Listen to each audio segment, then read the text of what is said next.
Hello, my happy friends and frogs. How's everybody doing out there today? Thank you for joining me on a Saturday. I really do appreciate it.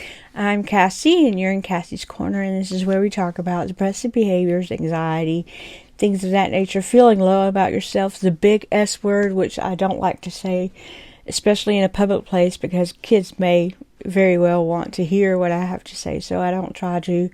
I'm not giving anybody any kind of romantic thoughts about it or anything like that. I'm not trying to romanticize feeling depressed or anything like that. I'm just trying to help you understand a depressed person from one depressed person to another, that you can control your thoughts, that you have a circle of control, and you need to realize your circle of control and the things you can't control, and that way you can live your life a very peaceful and happy way if you understand how to control everything. With that being said, if you would please like and subscribe and hit the notification bell so YouTube will let you know that I've dropped another video. Do all the things that YouTube uses as rules to make me popular, so to speak. They'll recommend my videos more if I have viewer interaction. I really would appreciate all of that. I really would like to reach more people, more sad people. I would like to know in your comments if I have affected you in any way, if I have given you anything positive to work through in your depression. The reason I go by the Daily Stoic, we're on February the 7th, the 38th day of the year, and the reason I go by the Daily Stoic is because it is the most astounding way to control your brain. That's all it talks about, is what is in your control and what is not in control. What kind of peace do you want? What kind of peace do you not want? It wouldn't come out. Ancient Greek and Roman soldiers, emperors and things like that use this practice, this theory. It is not written in stone. It is a theory of theirs, that if they use this theory and can control what they can control and not try to worry about the things they can't control, they won their battles better and easier with dignity intact for everyone involved. Think about going on a football team, on a football field, and you're facing your opponent. You realize that you have an opponent. You are for two different teams, two different schools, or whatever, two different states, however it may be. And the people that you are opposing, I can talk today.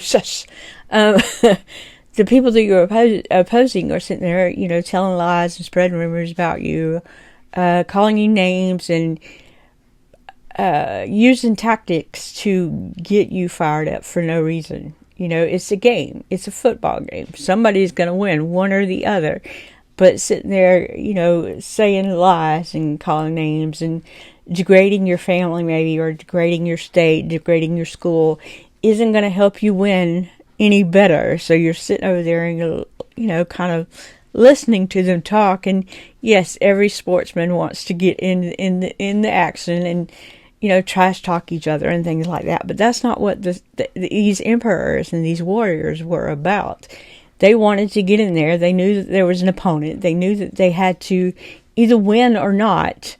But in order to win, they wanted everybody's dignity. And notice I say the word opponent, not enemy. Everybody should not be an enemy. Every opponent should not be an enemy. It's not like that. You have to win because you're from different areas or from different schools or different states. So trash talking and creating enemies for no known reason to them felt like not peaceful. It felt disingenuous. It felt childish to them. And in that way, when they acted on the field, so to speak, their motives and their actions were pretty much unpredictable, because nobody knew what to expect from them, because they weren't going to sit there and trash talk, and they weren't taking that anger out on their trash talk, and it didn't rile them up and make them angry. They just knew they had to win or lose, one or the other. And this is how I feel life is. This is why I read from the Daily Stoic on a daily basis. And I also feel like, and I'll repeat this just about every time, I know I do, and I know it's like grinding to say the same things over and over, but it's just how I feel like Jesus was when he walked the earth. If you think about Jesus, he had many opponents, many people telling him that he was lying about who he was or where he came from. And it wasn't like, do you know who I am? I am Jesus. I just don't see him doing that. Or, you don't believe me? Dang it, just get all riled up because somebody doesn't believe him. He knew who he was. He knew what he was about. And if you didn't believe him, okay, all I could do was just stand around and wait for the prophecies to come through, or wait for God's, to give him the power to make miracles. And that is what he did. I don't see him screaming and shouting and calling people out just because they didn't believe in him as a savior, as a Messiah. So that is how I want to be. I know it seems old and it seems ancient and it seems out of touch, but that is who I want to be. I don't want people to upset me. Shush! My computer just told me it was 1 o'clock. It always tells me what time it is. Is telling on me. I'm trying to make this in a hurry because I have family probably coming over in a little bit. Anyway, that is who I want to be. I've made up my mind a long time ago that my depression was probably my own fault. That, not to say that I wasn't sad, because that's not fair. I was sad. I was detrimentally sad. I was debilitatingly sad. But I did not try to fix my brain. I did not try to step up to the plate and say, hey, I'm thinking these things. These thoughts are in my control. And I didn't learn to, 15 to 10 years, that's a long time. That is half of my life, my children's lives, that I was in a bad mood, sad, angry, throwing fits, screaming at people, being violent, being abusive in nature. That is a long time. And I don't wish that on anyone. That is just not, in my heart, I hate to know that somebody else out there might be suffering the same fate. And you don't have to. Depression is not permanent. Depression is not the ruler. You are. And this is why I do what I do. For my face to be shown, this is an absolute miracle, because I didn't even like to go to the grocery store for many, many years. I didn't like to go out in public. I like to drive, but I didn't like to be in a crowd. I didn't want anyone to see my face. I actually thought I was very, very ugly. I was listening to the negative voices in my head. Pointer. You like my pointer? I have another one. I do. I have two, just in case I lose one. My Freckles, my grandson, has the other two. I think they're blue and green, maybe. I don't know, but I gave them to him because he can aggravate his mom. I'm an instigator. But I didn't want to be that person anymore. I wanted to be more like, and I'm not saying I wanted to be Jesus in the way that he's perfect. He is a perfect man. So there was nothing he could do that was wrong while he was here on earth. The point of the matter is, I didn't want to let this small stuff, I didn't want to let what somebody said, or what somebody thought, or what somebody's slandering, or whatever. I didn't want it to be what ruled me anymore. I wanted my own brain. I wanted my own thoughts. I wanted to control what I was doing, because I was not doing well. And it was getting tiresome. I was tired of myself. I did not want to look in the mirror. I did not want to get up and get dressed, and I did not want to participate in life, and that was just not fair. Life is wonderful. Life is a beautiful, beautiful thing, and to not want to get up and appreciate the air or the leaves, the sky, the grass. That was just, I was missing out on so much. I missed out so much that I forgot, or I can't remember. I won't say I forgot. I can't remember some of my children's years. Like, I can't remember my boy at around 14 to 15 years old, 16 years old. I remember him at 17, but I think that's about, there are just years missing that I just cannot remember. That's a lot of days. 3 or 4 years times 365. I mean, I just don't remember at all. And then when I go back and look at pictures of them, so I have a lot of pictures, but if I go back and try to re-situate my pictures and try to get pictures ready to give to my children, because they all have lives of their own now, it's kind of sad, because sometimes I just can't remember, and it makes me want to cry. It like puts a little lump in my throat. I just want to, but again, it's my fault. I'm the one that put myself there, not because I wasn't sad, but because I couldn't take control, or I didn't take control of what I was thinking. So this is what I hope for you, that you can learn to control. I do give hints, tips, and tricks, and things that worked for me. This book, The Daily Stoic, helped me out tremendously. But it wasn't an overnight fix. It took years. I had to, and I ask everybody to do this so that you are aware of what triggers you. You take a piece of paper, and I will demonstrate. You take it and maybe draw a line in half or fold it in half, make a little book or whatever, and you take one for more daytime and nighttime, and you reflect on the things that happened to you during the day that may have upset you. You write down things that people said to upset you, people did. Maybe situations, maybe you couldn't find something. I know there was one time I couldn't find a doctor's office. I think I've said this before.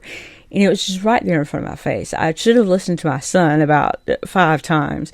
But I got so mad, and I'm screaming and shouting, and because I couldn't find the place. I couldn't. It was like right there, though.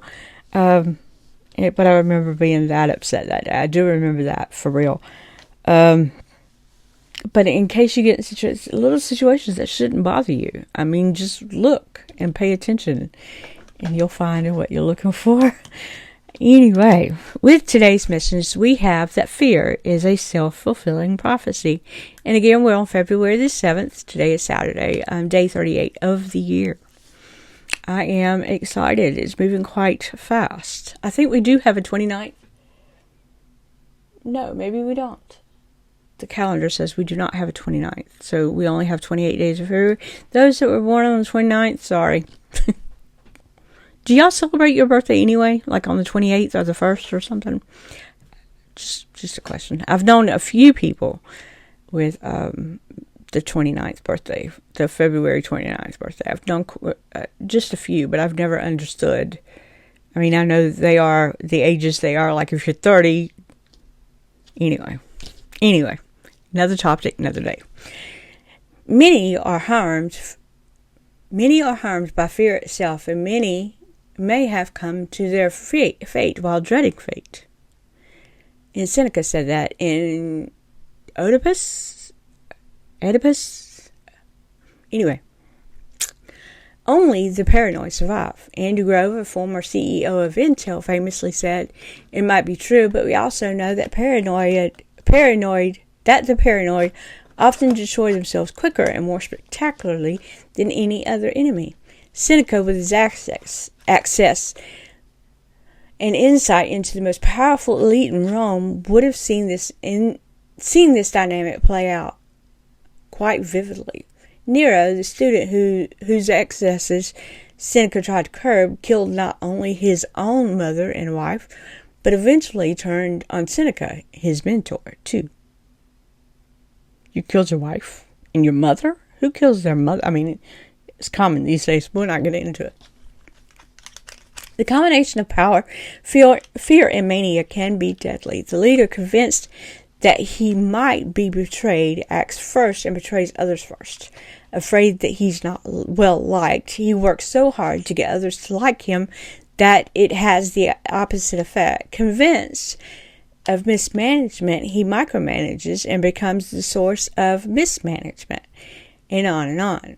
The things we fear or dread, we blindly inflict on ourselves.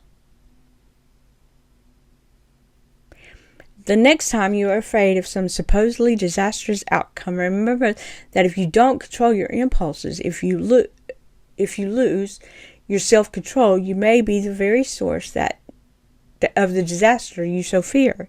It has happened to smarter and more powerful, more successful people. It can happen to us too, and this is so very true.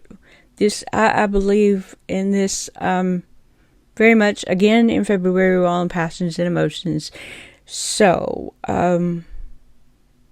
I do believe in this item because we can absolutely. We may fear being liked or disliked. We may fear being enemies, and I can see. I mean, it's just coming to me. You know, I'm trying so hard to be liked, and I'm doing things, and I'm saying things, and I don't. If you go back many months ago to what did I mean by disabilities, and watch that, you'll get a glimpse of my life, kind of. But I did things quite enormously because I grew up kind of fast, and then I couldn't relate with my classmates because I grew up too fast, but I couldn't relate with adults because I was still a child. So I would say things out of left field that would leave either my classmates or the adults kind of staggering at what I had said. So I didn't find a common ground at all. I couldn't, but I tried so hard to fit in with each group that I just did off the wall crap, and nobody really cared about me. Nobody really cared to be around me at all. I ran everybody off, and it wasn't like I was doing it on purpose. I don't think I was. Maybe I could have been doing it on purpose. I don't want to get into that right now because that would give me some thought. You know how sometimes you just don't want to be, you're not used to being close to people, so you kind of just run people off subconsciously. Maybe that's what I was doing. I don't know. I couldn't tell you. I'm not going to go that far. But I do believe in this piece. I do believe in what this says, that sometimes our greatest fear, to be not liked, to be not popular, to not be powerful, to not be a leader or anything like that, that weakness, that fear can lead us to become what we fear. Most of all, to not be powerful. There were lots and lots of times that maybe I gave in to peer pressure or I tried too hard, that I became what I did not believe in. I lied, or I'm talking about when I was younger. And sometimes when I was, older, after I had kids, I would lie, or I would say things that were just absolutely not true. And that power that I had over people left instantly, because now they're at a case where they don't believe anything you say. They don't believe in you. But I promise you, if you take control of your thoughts and don't worry so much as to what you have to like you. You have to love you. You are all you have, essentially.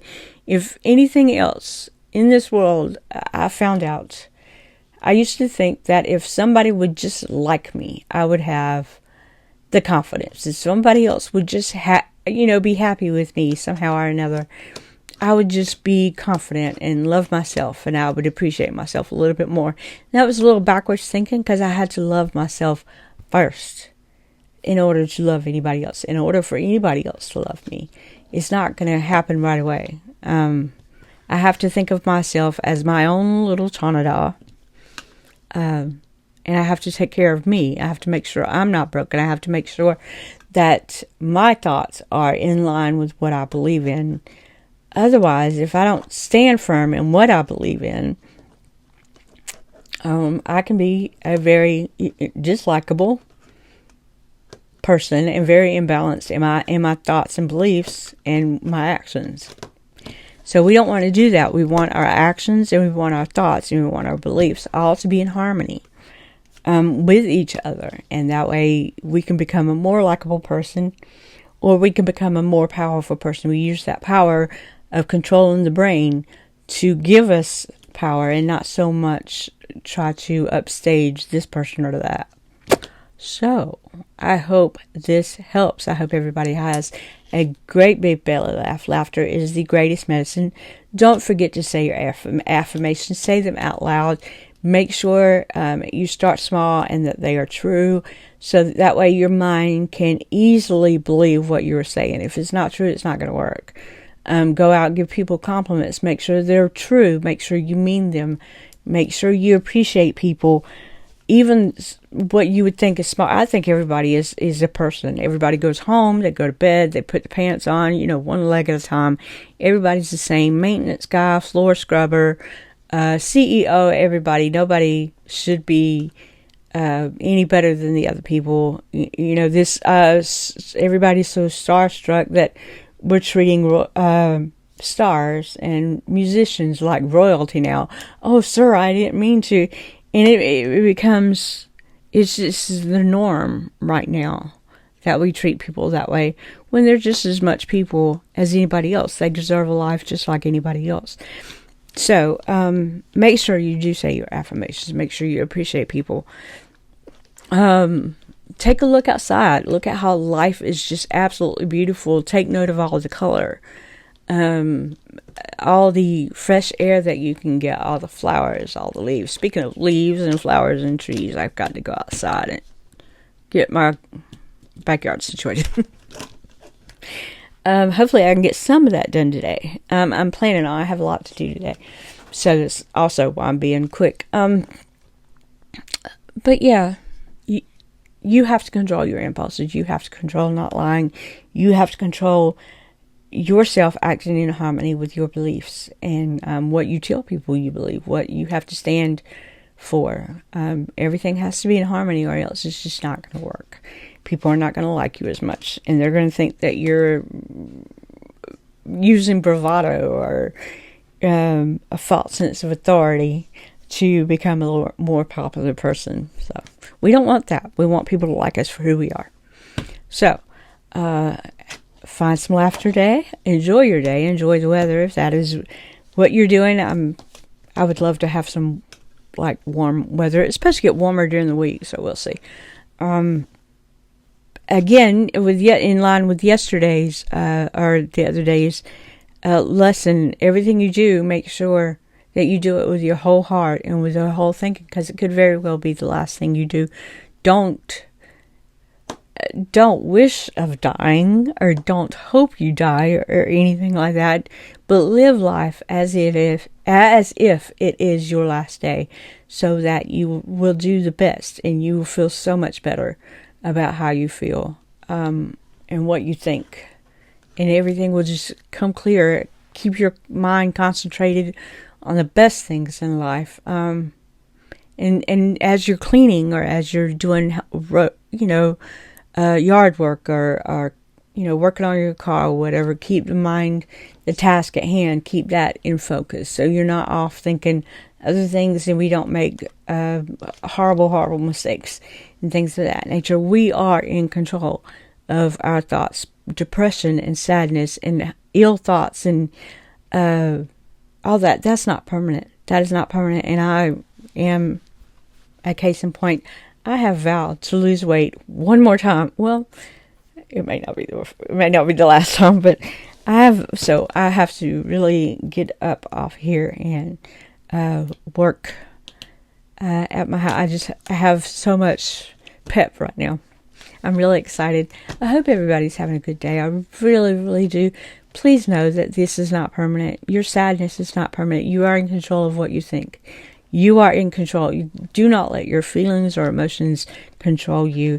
And with that said, I hope everybody enjoys their Saturday. I hope everybody gets rest, and I hope that you get some much needed relaxation before the next work week starts in 2 days. Y'all have a wonderful, wonderful day, and I'll see you next time. Thank you so much.